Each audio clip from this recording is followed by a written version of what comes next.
அப்படி வராம அவங்க நடத்துற சபை எப்படியா இருக்குன்னா, ஒரு ஒண்ணுமே இல்லாத வெண்கலம் விடுகிற ஒரு சத்தத்தை விடுகிற ஒரு குடத்தை போலதான் இருக்கும்.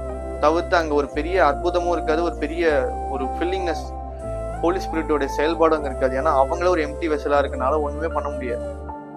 அப்போ முதல்ல அவங்க நிரப்பப்படணும். அவங்க நிரப்பினாதான் அங்க இருக்கிற ஆத்துமாக்கள் தேவனுடைய பிரசன்ஸ்ல நிரப்பப்படுவாங்க. அதனால தயவு செஞ்சு உங்களுடைய பரிசுத்தத்தை நீங்க முதலாவது காத்துக்கொள்ளுங்க. உங்களுடைய ஆவிக்குரிய காரியத்தை நீங்க மேம்படுத்திக் கொள்ளுங்க. நீங்க தேவனுடைய சமூகத்துல அதிகமா அமர்ந்து தேவனுடைய வார்த்தையை கேட்கறது மட்டும் இல்லாம அந்த வார்த்தையை கை கொண்டு அதன்படியா நடக்கும் பொழுதுதான் மற்றவங்களையும் நீங்க அந்த பாதைக்கு நிறைய வழி நடத்தணும். ஸோ நீங்க தயவு செஞ்சு புரிஞ்சு கொண்டு நீங்க கரெக்டா இருந்து மற்றவர்களையும் கரெக்டா நடத்துறதுக்கு நீங்க முயற்சி பண்ணணும். ஏன்னா இது உங்களுக்கு மேல விழுந்த ஒரு கடமை. எப்படி சுவிசேஷம் சொல்வது உங்களுக்கு மேல விழுந்த கடமையும், அதே போல தேவனுடைய சபையை நடத்துறதா இருந்தாலும் சரி, தேவனுக்கு ஊழியம்